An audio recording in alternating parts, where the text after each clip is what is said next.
All right. Well, aloha kakahiaka. Welcome everybody to today. It's February 28th, and you are in the Aloha Friday Hawaii Real Estate Show. Welcome, welcome, welcome. As we say, as we say in Hawaii, e komo mai. Welcome. And this is going to be our lineup here. We got some news for you today. We're going to be going through. We got market updates. I've got my great friends here with me to talk about their respective markets on the various islands of Hawaii. Of course, we got your questions to cover. We've always got really good questions, but we got a good one to talk about today. And we're going to have some diamonds and deals or some properties that we're going to be showing you that we think are worth looking into, diamonds and deals. And then we're going to close with some great motivational thoughts as we usually do. So right now is our warm up time. We are warming up the internets to get the people online to queue everything up. I got all the systems operational. I think we're good. So let's bring in my friends. We got the three of us today. Heidi is not with us, but she will be with us on the next show. We've got Dylan Nonaka, who is hailing from the Big Island, and we've got Ashley Wasan, who is from the island of Oahu. Welcome, you guys. Great to see you guys. Welcome back to another excellent Friday. Ashley, you were the first one here in the back studio for today, so you get to go first. How's going on? How is Oahu on your side today?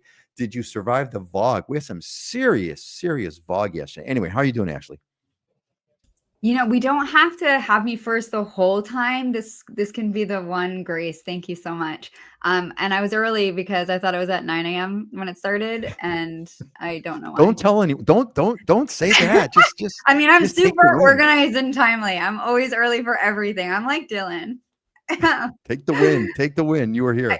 I did not know that was VOG yesterday, so that's good to know. Allergies were rough. They were definitely on point with what VOG is, but it's a beautiful day today. My daughter is hosting. If you are on island on Oahu and you're going to be near Kailua and you have a keiki or a child, we are doing a movie night event at our house, and there's cotton candy and popcorn. It's something her and her little friends have made up so they can raise some money. But the movie is free, and it's going to be wicked on a big screen, backyard by a pool. It'll be beautiful. So Oh, send me a message if seriously, you're interested in bringing your kids.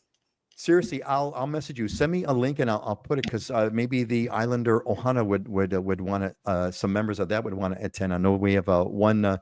Anyway, yeah. So send me the, Definitely. the info. And yeah, that'd be great. Awesome.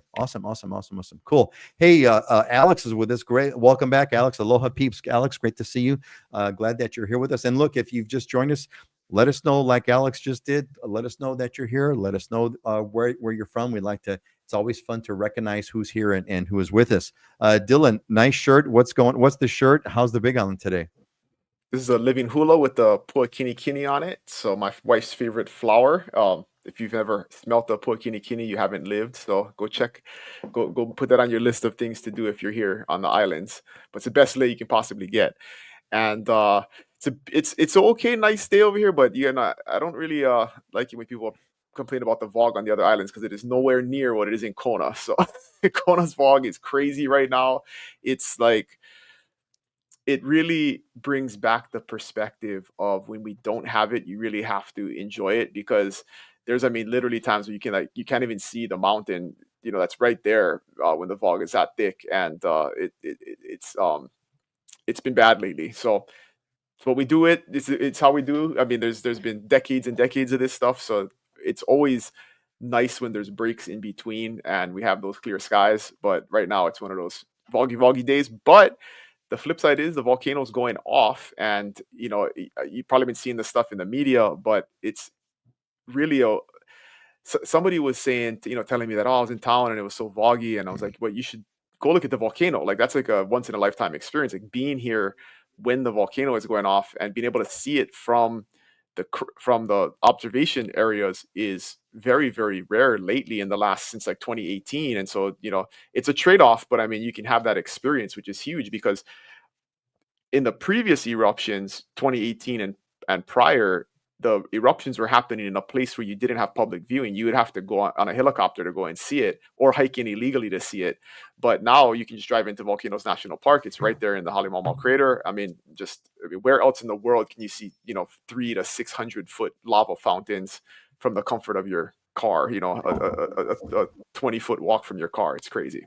Last 2 weeks when we did this show, before we went live, I went to go ask you how is the volcano and is there any public viewing? And Peter said, hold on, wait for the show.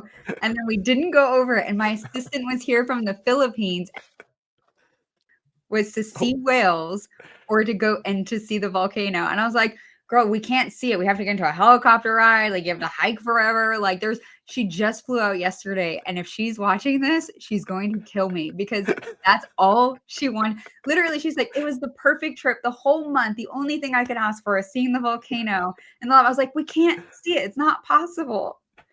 You're crushing me right now. That is a once in a lifetime, people. Go check it out. Yeah, that is. I remember the very first time. Well, first of all, I want to give a quick shout outs. I flipped them on the screen, but I want to kind of call them out here. Judy, welcome, Judy. Judy is one of the leaders now of the Islander Ohana, and welcome, Judy. Good to see you. Thanks for being here with us. As is Susie Q. Susie Q had a great question that we went over at the last show. Welcome back, Sue. Pop your questions if you got some more of them. We're all here. And then Rich is freezing his butt off. Well, actually, it's a balmy in Minnesota, upper 30s. It's like, oh, we're gonna wash our car today because it's nice weather from Minnesota. So, Rich, hope you're enjoying the balmy upper 30s in Minnesota. God bless. And Monica's back. Hey, Monica Martinez. Aloha, beautiful people. Monica from Kailua Kona. Love seeing you all. Love seeing you, Monica. Thanks for being with us. And it is great.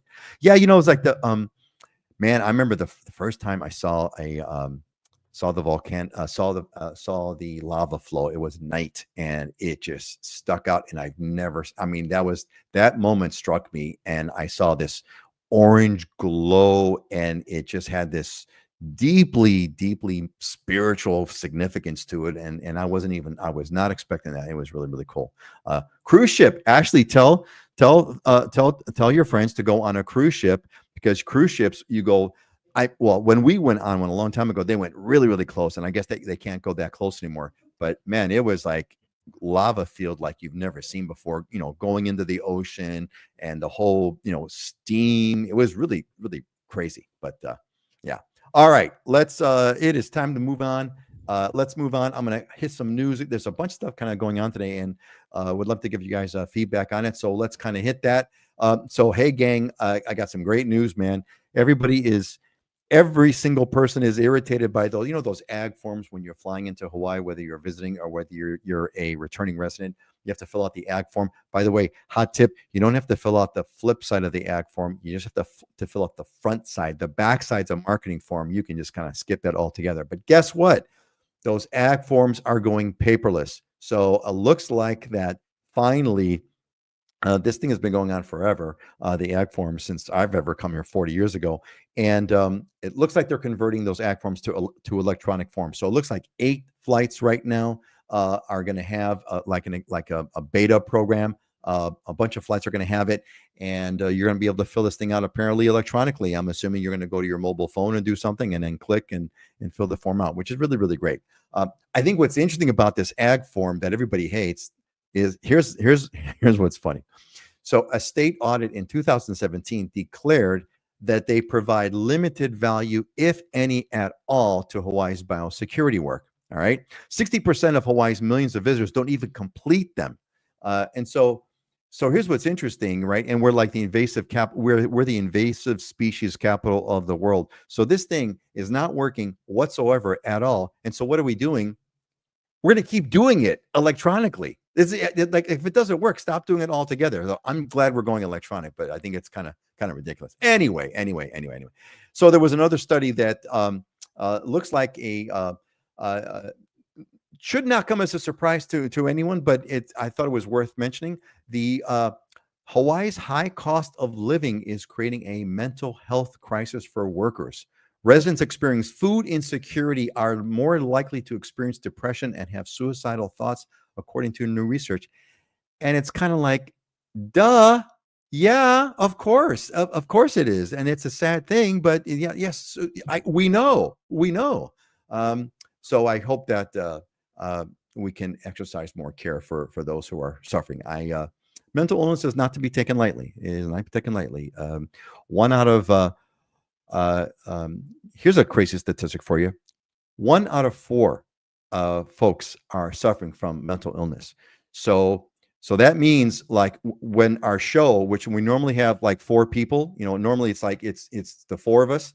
That means one of us is crazy. And if it's not, and if and here's the other thing, if you're in a group of 4 people and everybody looks normal, you're the crazy one. You're the crazy one. So kind of keep that in mind there. We should do a Okay. vote on who they think is the crazy one. Vote for the crazy one. Who is the crazy one? Yes, that'd be a good one. Vote the crazy off the island. That's a good one. Okay. Oh, that's funny. Okay.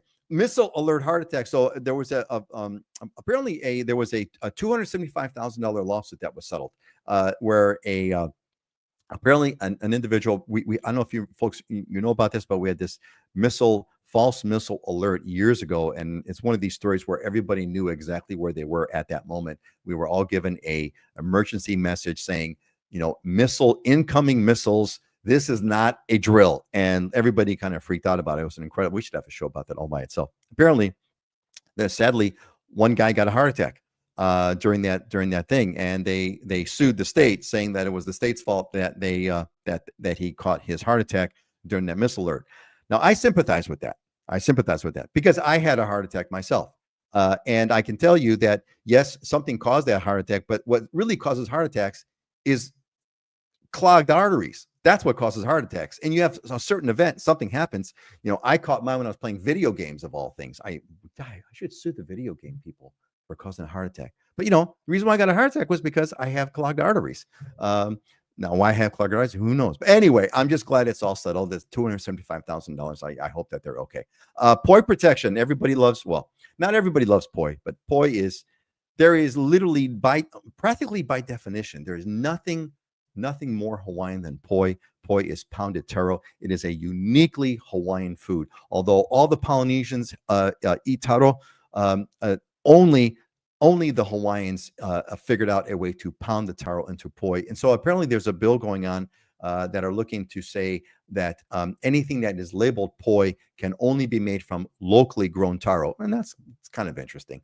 And then finally, you hear about all these stories about bees, bees dying, bees being wiped out. Well, guess what? It's pretty amazing. Hawaii has this thing where we discover new species. And we discovered apparently a new bee species on Molokai.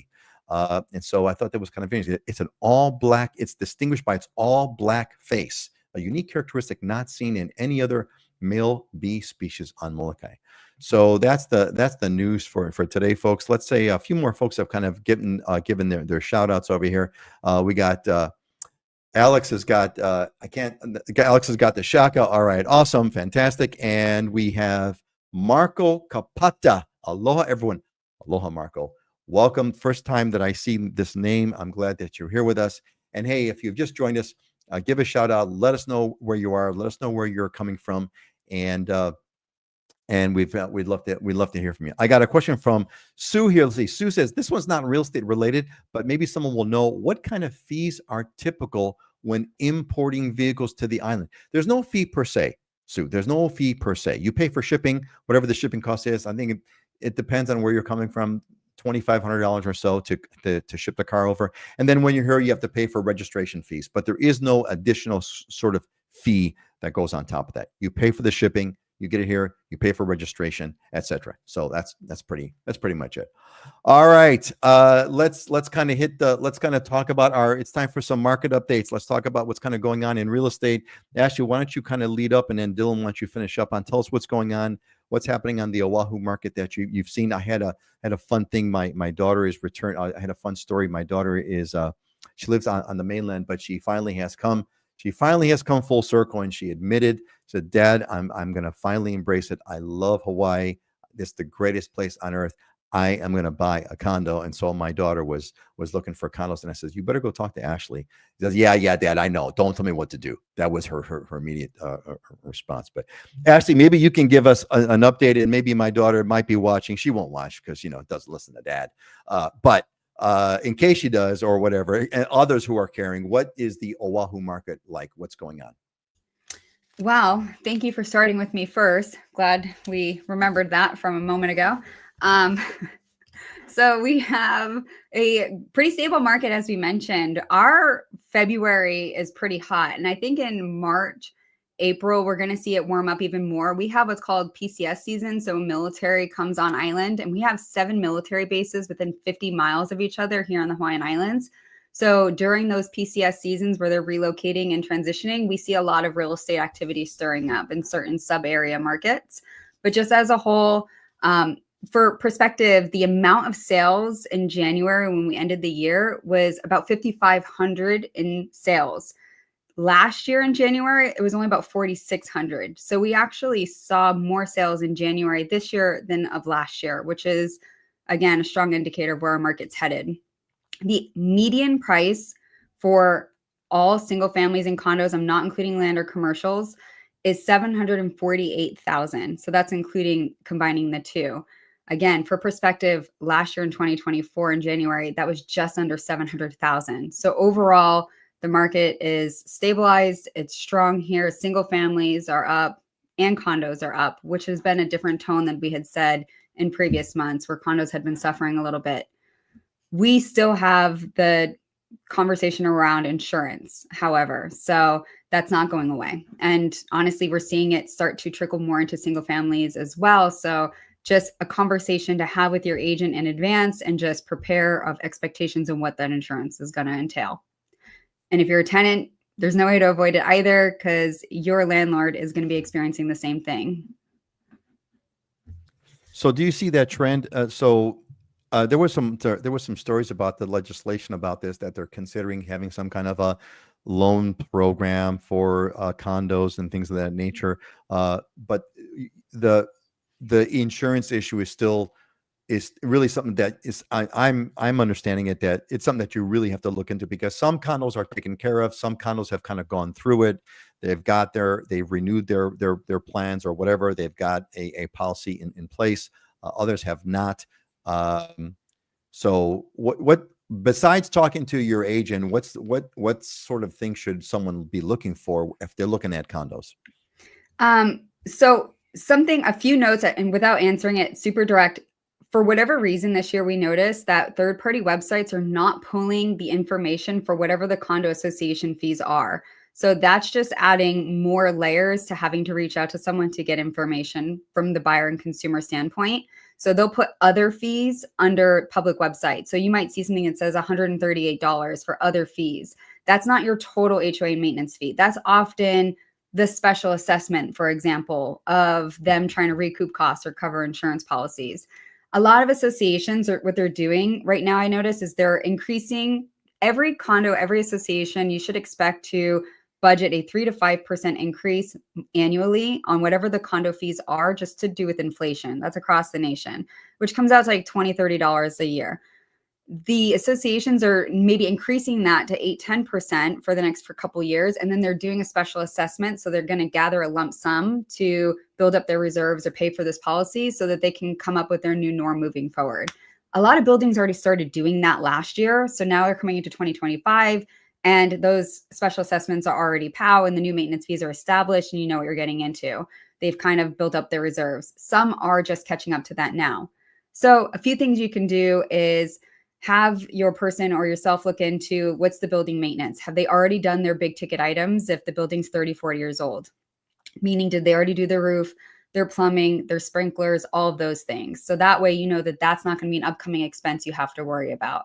Have they already increased their premiums? Have they already had a special assessment? And is there one in conversation?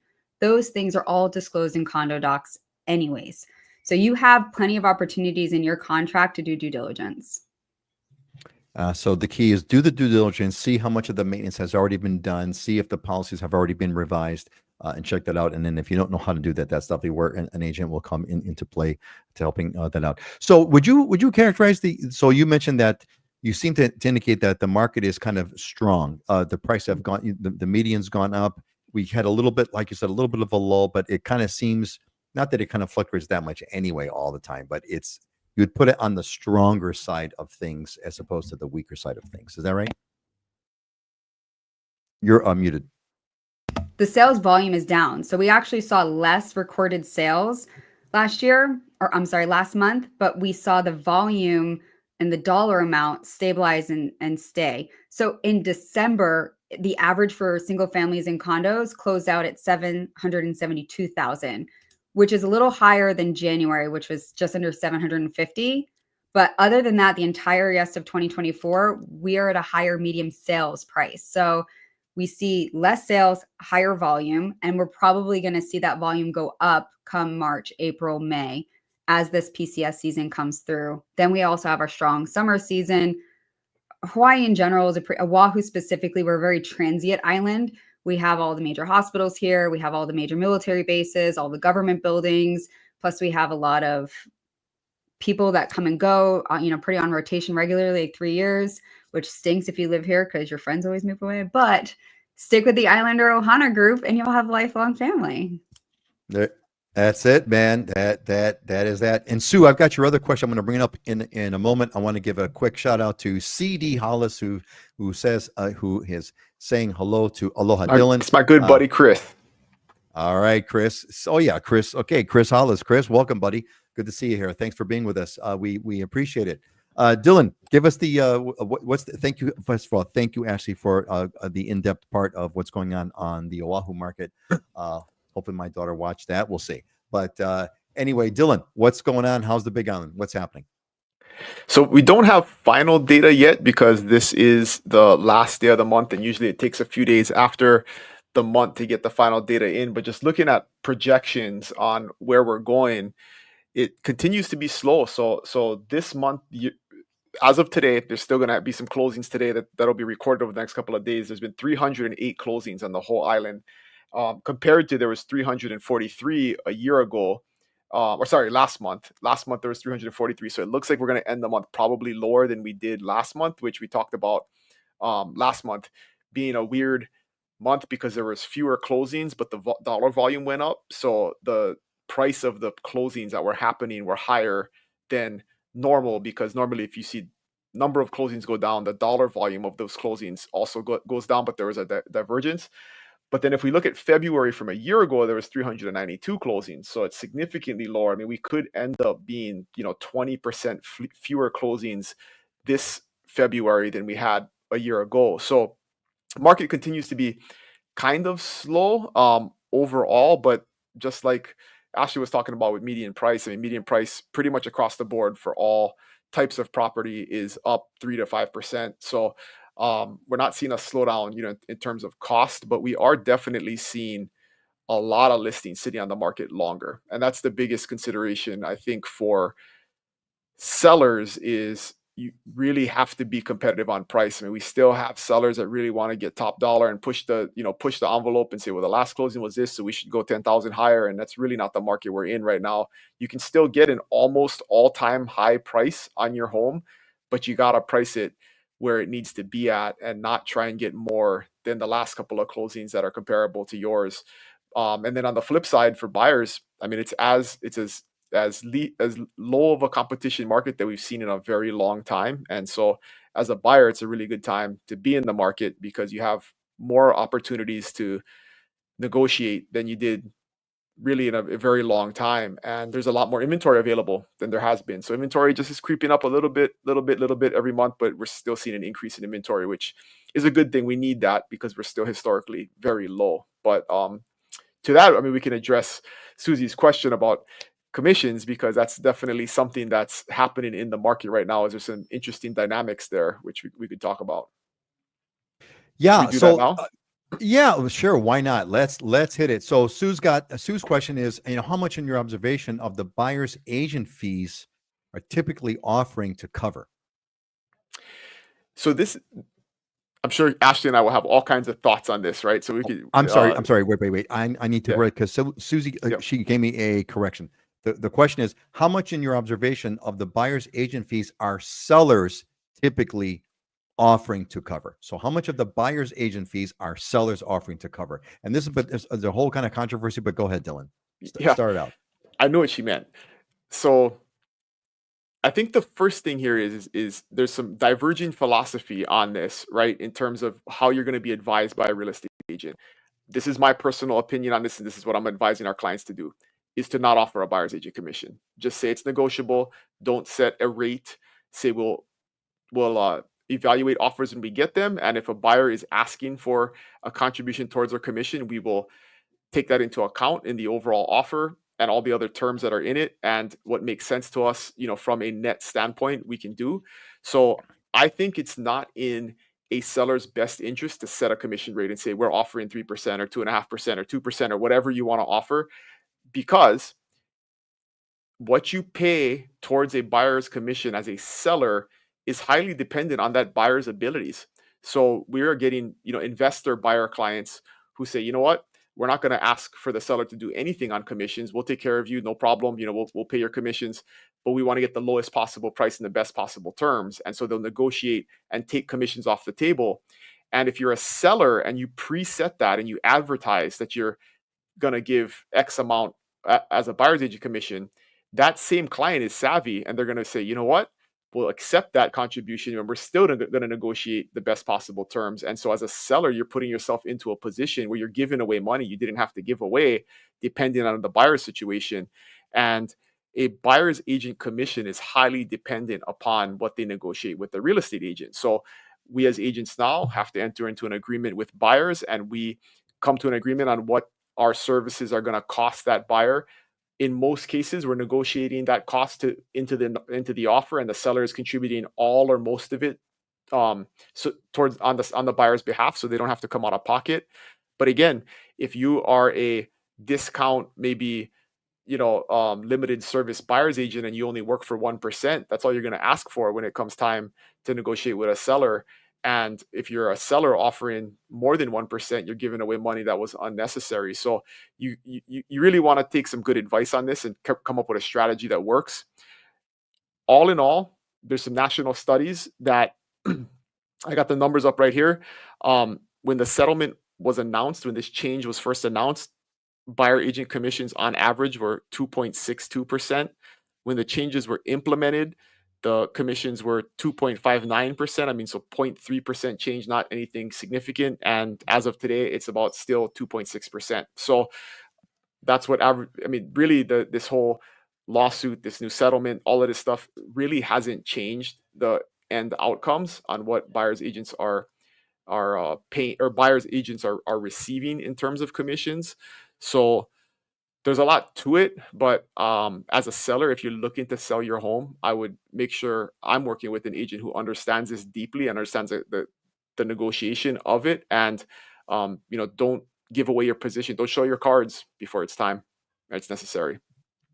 So before we get actually stake, I just wanted to kind of, for my own sake and sanity as the layman here, as the non-agent here, that this is in a response to what's happening with the recent. There was a recent court case or something like that, where basically it used to be where if you were selling the house, you would automatically assume that 6% was going to go to commissions, 3% of the commission would go to the seller, the seller's agent, your agent.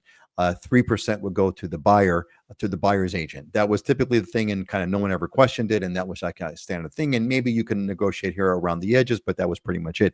And now that has been broken apart, right? It's broken apart where you don't automatically do the 6%. You have to negotiate that. And what Dylan is saying is basically, as a seller, pay the 3% commission, but don't automatically say you're going to pay the other 3% for the buyer. Let that come out in the negotiation process, right? That's what you're basically saying. And if you do that, you're going to probably end up spending the 3% anyway, probably, because the national averages are showing that's pretty much about the same, 2.5, 2 point whatever, 6%. But it's just there's no need to, don't give away the money unless you need to do it. That's basically what the long and the short is.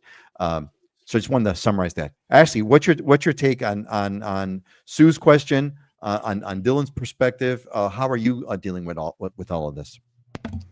To be honest, I always forget that things changed. Like, it feels no different. It just feels like how it should have been from the very beginning. I'm heavy on the listing side, so I have 12 listings personally myself right now, and every single one of the sellers has. They are telling me that they want to offer 2.5 to 3% commission to the other side. And like Dylan said, in our listing contracts, we have a puka now that you specify whether or not they want to give a certain amount of credit to the buyer or to the agent. Or the third option is that they do not determine that amount in advance. So everyone just selects that option. And I said, well, just see how the offers come in and how they work out. If it's not moving, they want to offer more, and they want me to use the compensation as a marketing tool to try to bring in buyers and bring in agents' attention to bring in buyers.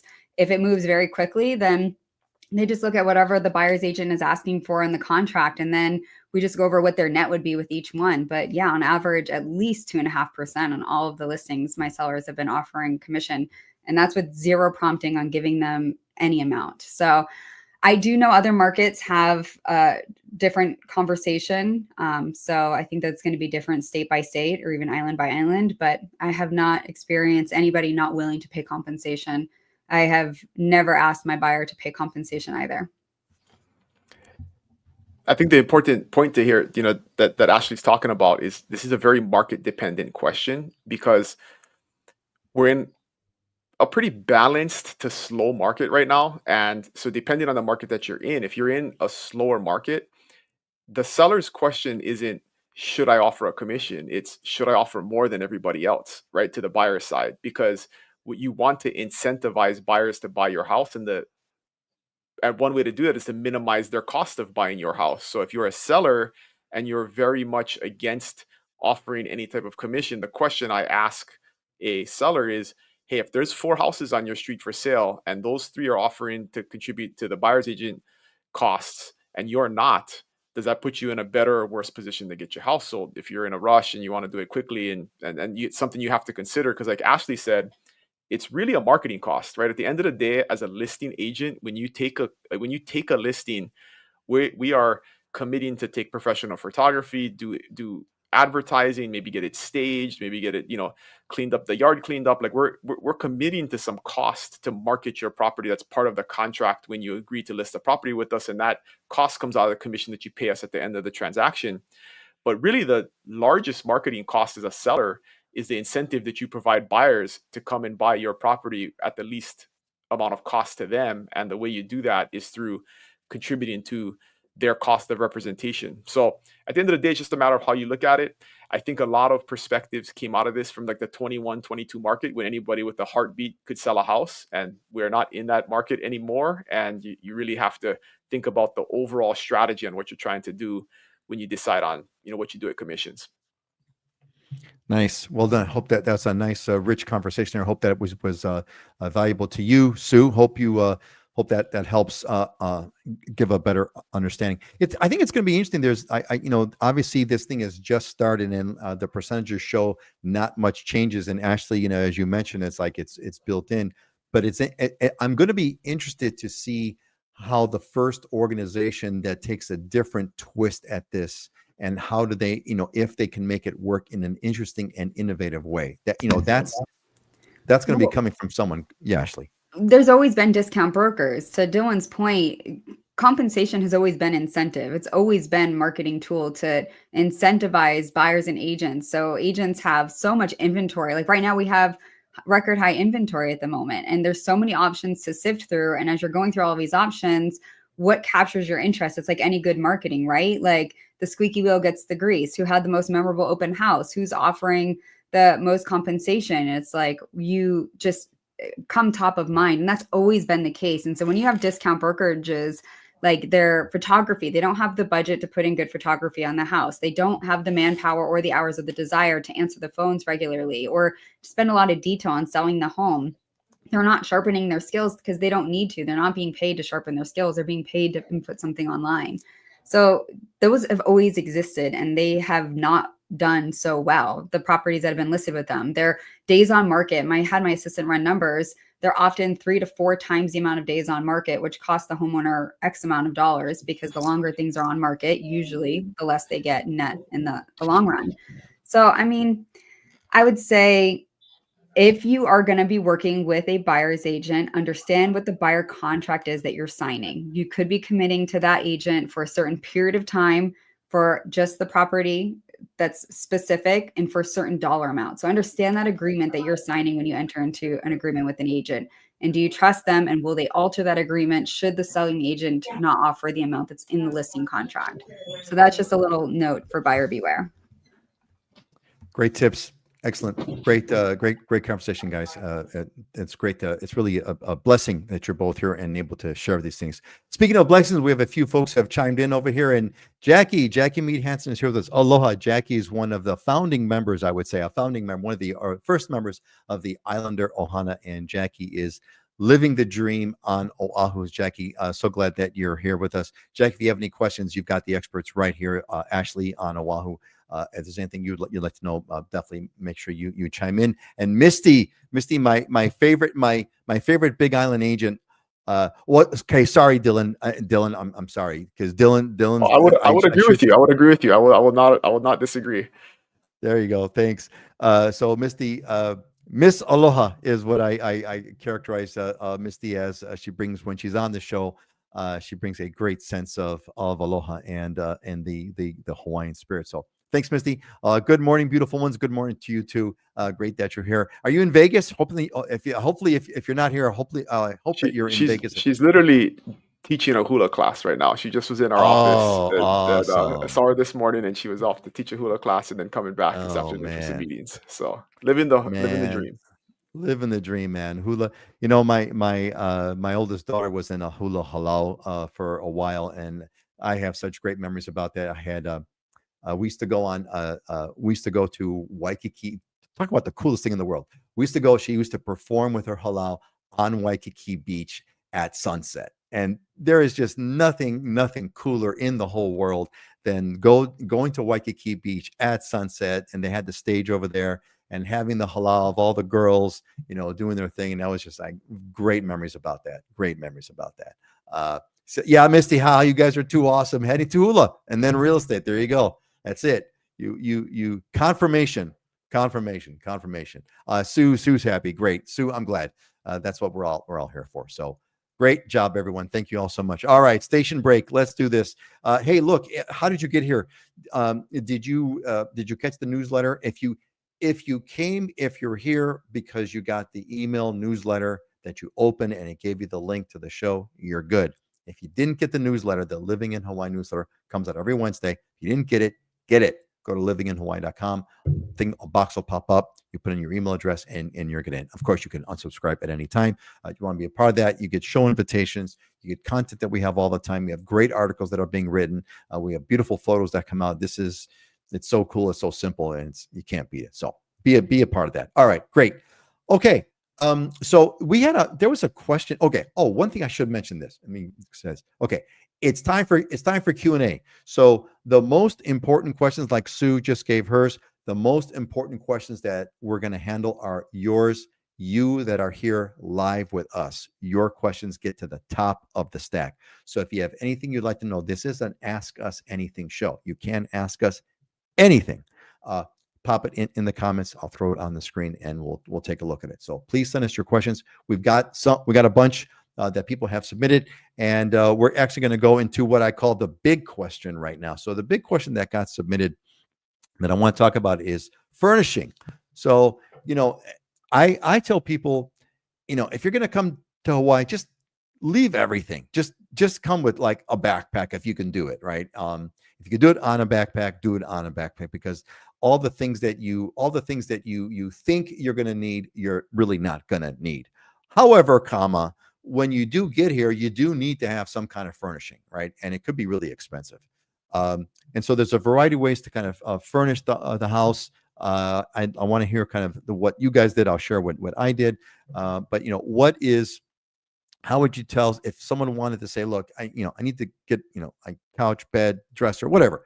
What would you give as your advice to make it affordable? Ashley, let's start with you. What did you do, Ashley? You've got a great rags to riches story. How did what did you do to or what do you do? Because you're working with houses, you got rentals, you do all kinds of stuff. What do you do to get affordable furnishings? We ask and we don't judge. Okay. I was young, so this is totally acceptable. But I would get furniture off of Craigslist. Now you can do that on Facebook and sometimes the side of the road. Um, and I would clean it really good. And I slowly but surely over time, I would go to estate sales or I would find like one particular piece that would mean something to me. And then I would build some furniture and I would just start slowly acquiring over the years. But I did do a lot of free 99 options, of course. Used mattresses was not below me. Now I could never imagine that in my entire life. But when I was basically homeless and living here, it was what I had. So don't be ashamed to do what you got to do. Or split a Don't container. Nowadays, you can just split a container with somebody. There's forums and there's Facebook groups, and it's so different. Back then, there wasn't like any huge forums to communicate with people. And there wasn't the Island or Ohana groups. So now you can, hooey up with people and get all brand new stuff at IKEA and ship it over if you want to. So you mentioned something. You said free 99. Is that what you said? Free. What was the? Okay, I have not heard that. I've heard of free diving, but I've not heard of free. What is free 99? I want to hear about that. It's free, but without saying that it's free. So I coined the term. I think I'm going to put it in the dictionary. I think it's a solid term. Hey, look, man, you got to do what you got to do. And you said, don't be ashamed. Build some furniture, find something, look, my younger daughter to this day still brings in stuff off the side of the road. Said, Dad, look, I found this great lamp. I was driving around and someone had this lamp that they put outside. It's like, it looks great. I'm going to use it. Like, oh, okay.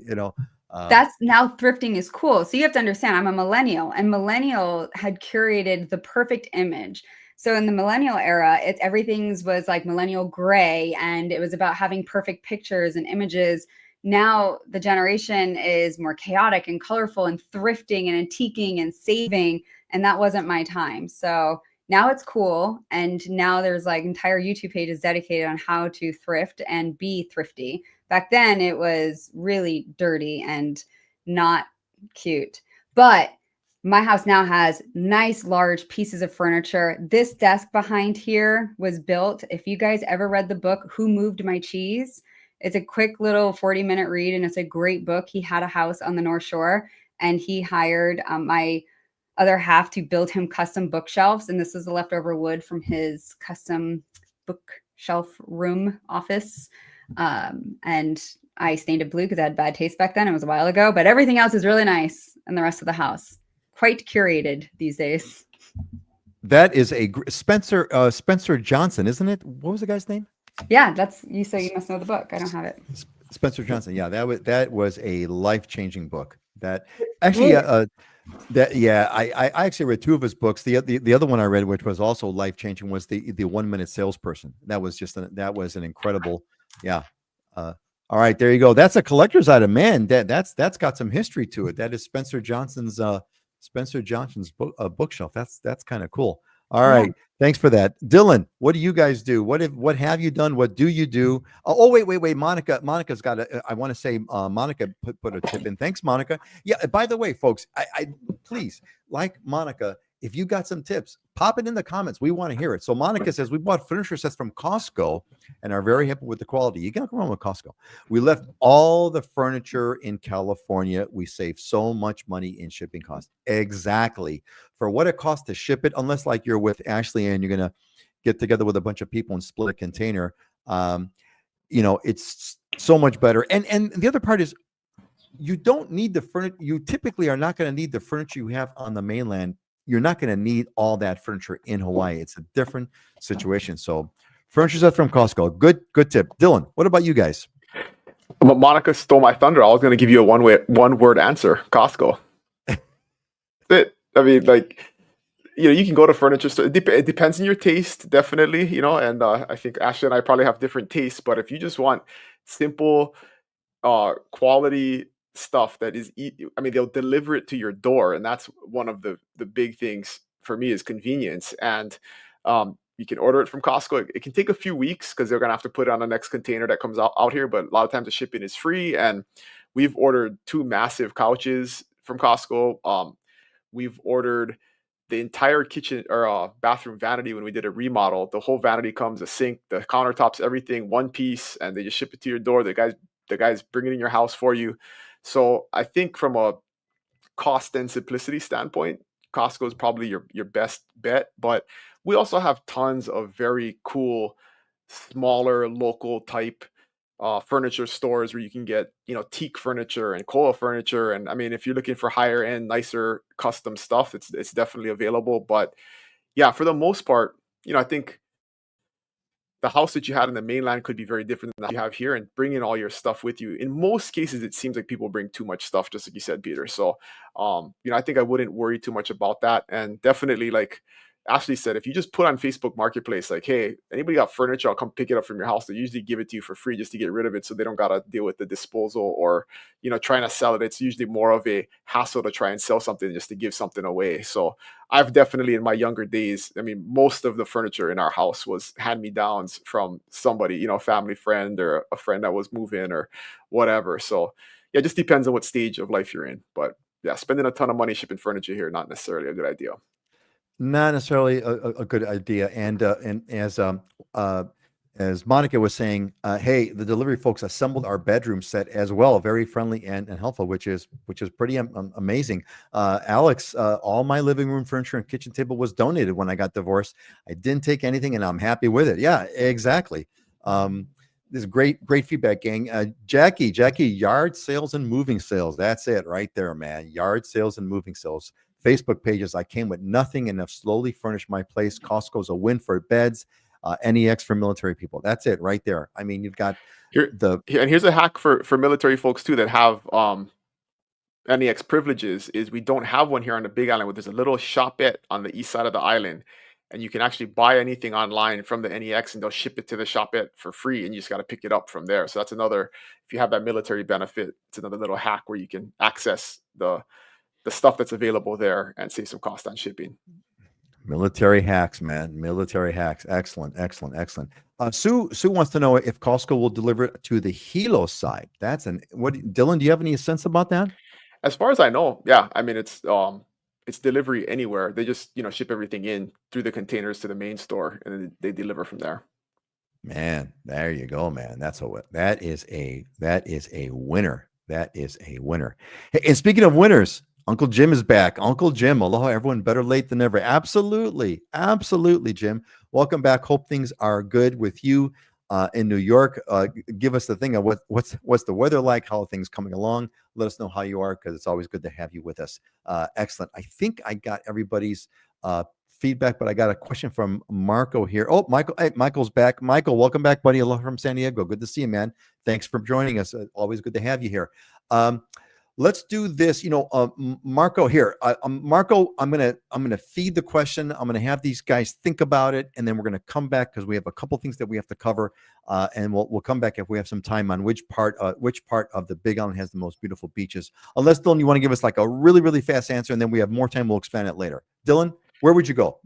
Beauty is in the eye of the beholder, so it depends on what you're looking for. I mean, there's, black sand beaches. So where do you go, Dylan? How about you? Where would you go? The easy answer is the west side. The west side is the younger side of the island. There are more sandy beaches on the west side. The northwest side of the island, the east side, is a lot more rocky, but there's some beautiful places on the east side too. So it depends on what you're looking for in a beach. You're looking for surfing, sand, what are you looking for? So fishing, there's all kinds of different. So give me a specific, Bill. If I said, okay, you guys got, you and the family, Monica and the boys, you're all going to go to one beach today, right now after the show, which one beach would that be? Probably go to Pebble Beach, or we have access to a private shoreline that has a private black sand beach on it. So one of those. It's down south Kona. All right. So Pebble Beach. Is publicly accessible. Yes. All right. There you go, Marco. Pebble Beach. Go to Pebble Beach or the west side. All right. Let's move on. Let's do it is time for Diamonds and Deals. So let's kind of hit that. We got some properties that our friends have prepared for us that we want to have a look at. Some are diamonds, some are deals, some are both. Let's start with this one right over here in Waianae. Ashley, what are we looking at here? So this is a new listing that we just got. 3-bedroom, 2-bathroom. It was completely done on the inside except for the kitchen cabinets, and it has central AC, which is so uncommon for the west side. If you are not a part of association or a part of a CPR. So this is just a freestanding single family home. Downstairs below, there's like a sink and a bar top for hanging out, and there's a foos table, fenced yard, landscaped. It's right across the beach. So you can see in the bottom right photo, you have a couple of these coves. And then even further down on the other side of this cove is a long stretch of sandy beach. So it's a nice location. No neighbors off to the side. It's vacant land. And then you have this condo complex in the front of you. So you don't have unwanted beach goers there. That's nicely said. Unwanted beachgoers. I like that. Unwanted beachgoers. That is a very nice way to say it, Ashley. Yes, yes. I have more photos on the other one, and that's it. This, $6.99.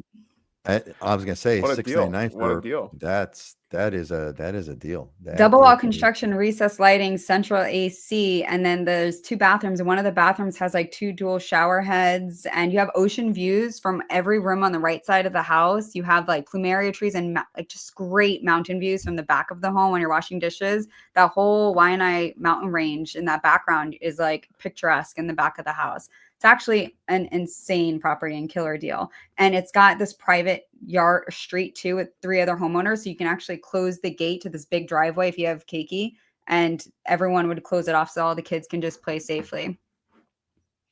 Wow. I mean, for the right family, for the right place, that is a really I think that's going to go pretty. I would think that's going to go pretty quick. I would think that seems to be low. Well, would you? Ashley might agree. I mean, from what I know and the listings we have out there in Waianae, it's been actually a pretty slow market. So it's a really good opportunity for buyers. There's a lot of options out there right now. Yeah. So Waianae is slower. We're priced right at where comparables are. There's quite a few options in there. I'd say this is the only one that's lifted. So you have that use of the square footage below you. A lot of the other comparables here, they're floor. If you go to the next slide, I think there might be another photo of it. I'm not sure. No, but you can kind of see the location of that beach that's over by Makaha. So you have good surf on that second slide. And you have all that space down there. So you can park 2-3 cars pretty easy.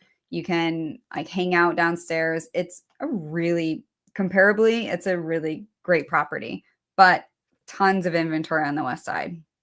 Oh, interesting. Okay. So there's an opportunity on the west side. Well, I'll tell you something that lifted house with that space below, that is like born for parties. That is born for family parties, man. That is what that is all about. A boat to the side, you cut up some fish on the countertop, you hose it off when you're done. There's food tables and chairs everywhere, blast some music. It's walk across the street, go to the beach, because that beach doesn't have shade. So the interesting thing, if you go to the next slide and you look at the coast and you see this extended beach, you have very little shade on that whole beach. So it's actually not very occupied. Not a lot of people stay there. And it's because there isn't a lot of shade and shelter. So because you live there and you walk across the street, you bring your umbrella and just go home. It's perfect. And there's no parking at this beach park. There's only street side parking here, which is another reason this beach park is not very occupied.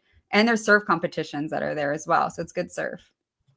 Man, that for the right family, this is a killer house. I agree. It is a killer house. I got to tell you, there is nothing more satisfying as far as I can see than to live in a home where you could walk essentially across the street, or a short walk from your home, where the beach is so close you don't need to take any gear at all. You just walk out of your house and you walk across the beach. You don't even take a towel. You don't take anything. You just walk there, you do your thing, and you come back because you're home. That is like the best. So amen. Okay, amen to that. All right, so let's see, it's Dylan's turn. Dylan, what do we got over here? What are we looking at?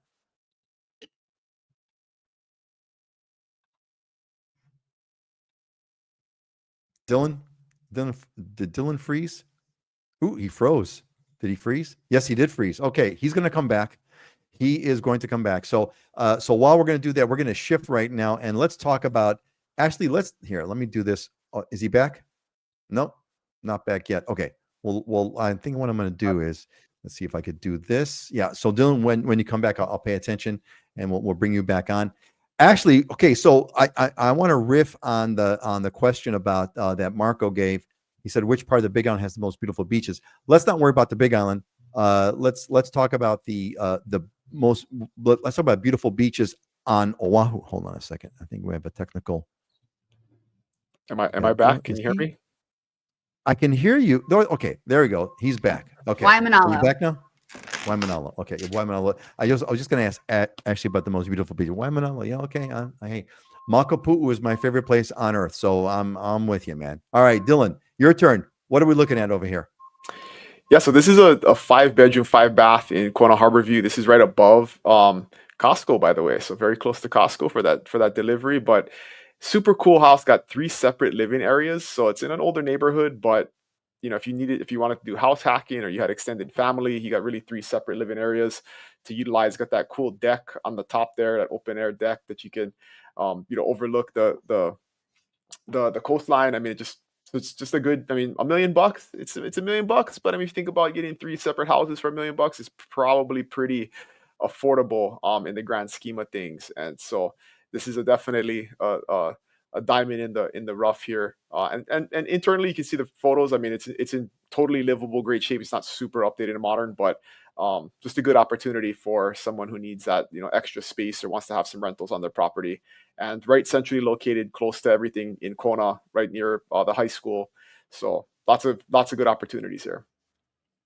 Man, that's okay. What I like about this one is that because it's 3 separate living areas, so 5-bedroom, 5-bedroom, 5-bath. So you can easily, well, I don't want to say easily, but you can certainly live in one of those living areas and then Airbnb out the rest. And you don't, because you're living there, you're not subject to short-term vacation rental regulations. You're basically they're living you're living on the property while others are living on the property. Is that correct, Dylan?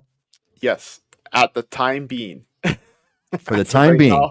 As of right now, that is correct. Yes. What happens in the future, we don't know. But as of right now, if you're a host, you can have rentals. Until the laws change. Until the laws change. Now, is there any sense that just to riff on that, the good news is that there's been a lot of threats of that. There's a lot of talk about it. Unfortunately, it's really suppressed like the Maui market because of what everybody's talking about there. But as of right now, nothing's moving because there are a lot of constitutional law issues and there's some bigger issues that counties are having to deal with before they implement this stuff. So just because you want to do it doesn't mean you can or you should. And so there hasn't really been any tangible movement forward. Interesting. All right, good. All right, man. Let's we're gonna move on.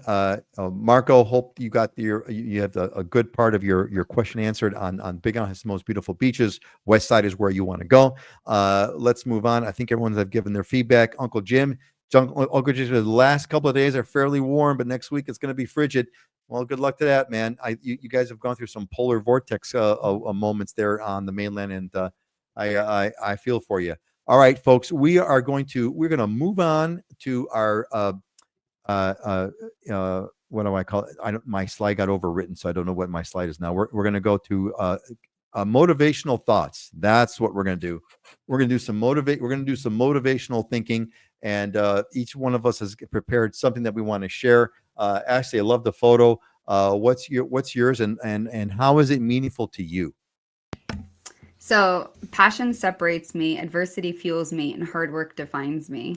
My daughter came home from school with a coin that had this on the coin, and I was like, I love that. So, it's on a sticky note on our wall, and I thought it'd be good to share with you guys today. That's a photo of you and your daughter, right? Mm-hmm. Yeah. That's a beautiful photo. That's really cool. Like it.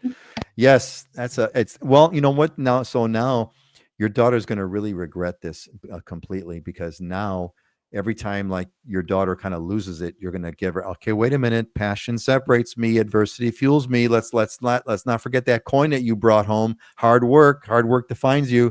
She's going to regret that. She's going to regret that coin, man. That's going to. We pretty much live through like quotes in this house, so she's pretty used to it. And if I lose it, she's just constantly regurgitating that me. Like she's yesterday, pull out a quote for you. You said something in front of my friend, so I don't trust you anymore. And I was just like, I was so tired. I tried not crying. I know you told me you're not responsible for my feelings. I understand that. And she's like, Mom, I'm like, what did I say? And she goes, it's not about what you said. It's about how it made me feel. And I was like, Oh God. damn it. Oh man, you're gonna be in for it. And how old is she? That's a, 9? Oh God. it's That's a gonna be classic fun. sales line right there. It's not what you say, it's how you make people feel, you know? I know. And I taught it to her. It's like, when it's used against me, I'm like, oh, but I think that is one of the most so not Monica loves it. Monica, nice photo actually, and a great photo and nice quote. Yeah, I totally agree. I think that's wow. one of the most rewarding, one of the most shocking yet rewarding things about raising your children. I think is that um, I think what really stuck out to me the most is, your kids will mirror you whether you like it or not, whether you want it or not. And I think the most interesting ones are the aspects of your children that the mirroring that they do on you about you that you're not even consciously aware of. In other words, the element of you see something in them that you didn't even know it was in you until you saw it in them. And it's like, oh my God, I've been doing that and I don't even know it. That I think was like Or you those are don't like the like big, it. You're like, God, of don't do course. that. It's so annoying. And you're like, oh, Oh my God, that's you. It's you. damn. It's you. Excellent. So funny. So funny. Dylan, what's yours and what does it mean to you? So what inspired this was, we had our first Islander Ohana hike here on the Big Island this past weekend, and unfortunately, I was gone. I was in the mainland, so I didn't get to participate. But the girls that did, one of their takeaways was they said, "Hey, there was this like, guy. He must have been in his 60s or his 70s, and he was running up and down the Kavaloa Trail, and like it's hard enough just going down and back up one time as a normal person, and this guy like lapped them like 3 times as they did their route going down and back, and they were just so impressed by that, and but it's just a reminder, right? If you're willing to do the things that most are not willing to do, the time will come when you can do the things that most are unable to do. And it's just a good reminder that in the beginning, sometimes taking on the hard task or doing the thing that seems unreasonable and most are not willing to do those things are going to lead to a time when it seems like it's just impossible to do those things, but it's just because you were willing to do the uncomfortable thing first. So I always remind myself of that. I always remind our business partners of that, is if you want what most don't have, you got to do what most won't do. And this is another good way to put that. That's it, man. That is well said. That is a remarkable thing, yeah, on so many different things, but a remarkable element of the human spirit is how we can push ourselves to some insane degrees, right? So, like as you're mentioning, the women are going up the trail, and I don't know about you, but there's a trail that I go up with my friend, and I'm huffing and puffing up that thing, right? And we go every week, and I'm huffing and puffing up that thing, and yet you see other people that are just running up and down like it's water, just like it's like just like taking out the garbage, right? And that's just such an amazing element. It's an amazing reflection of the But human spirit. moving to Hawaii is probably a good example of this. So many have experienced, right? It's like you're willing to do the thing, move here, struggle, figure it out, make a living here, and then 20 years later people are unable to do that, and it looks like you made it look so easy and you're so lucky and all this stuff, but they don't see what it took to get to that point when you're actually making it. So It's like an iceberg, man. It's like an iceberg. You just see the top. You have no idea. You have no idea what is below that iceberg. Well said. Thanks, Dylan. All right, cool. And I'm gonna round this up with of course my proverb traditional. I thought this one was really interesting. He who is slow to anger is better than the mighty, and he who rules his spirit than he who takes a city. And now what's so amazing is you use Chat GPT to kind of tell me what the hell does this really mean, right? And it's great. It says the verse emphasizes value of patience and self-discipline over brute strength or external achievements. It suggests that true strength lies in mastering oneself, remaining calm and composed rather than in conquering others or achieving victories through force. Essentially, it praises inner peace and restraint as more commendable than outward displays of power. That is what it is saying, which is really, really cool, right? Slow to anger, you're greater than the mighty, and if you rule your spirit, you're stronger than someone who takes an entire city. So think about that one for the coming weekend and for the next 2 weeks. So we're going to see you folks in 2 weeks. All right, man. Folks, it was a great show. Thank you, Ashley, for being here again today, and Dylan, great always to have you here, buddy, and everybody who participated. Love you all. You all were great. Thanks for being here. Let's say goodbye. Let's do a clockwise, Dylan, then Ashley. Say goodbye. Have an awesome weekend, everybody. Aloha. Aloha Friday, everyone. Aloha Friday, one. Take care. See you all in 2 weeks. Take care. Aloha.